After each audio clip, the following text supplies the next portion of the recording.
رسول اللہ صلی اللہ علیہ وسلم نے فرمایا کہ میں ایک وقت سو رہا تھا، میں نے خواب میں دیکھا کہ لوگ میرے سامنے پیش کیے جا رہے ہیں اور وہ کرتے پہنے ہوئے ہیں، کسی کا کرتا سینے تک ہے اور کسی کا اس سے نیچا ہے۔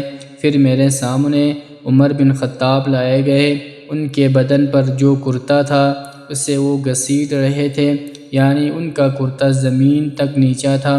پھر صحابہ نے پوچھا کہ یا رسول اللہ، اس کی کیا تعبیر ہے؟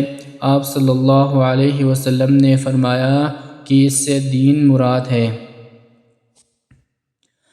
رسول اللہ صلی اللہ علیہ وسلم نے فرمایا وہ وقت قریب ہے جب مسلمان کا سب سے عمدہ مال اس کی بکریاں ہوں گی، جن کے پیچھے وہ پہاڑوں کی چوٹیوں اور برساتی وادیوں میں اپنے دین کو بچانے کے لیے بھاگ جائے گا۔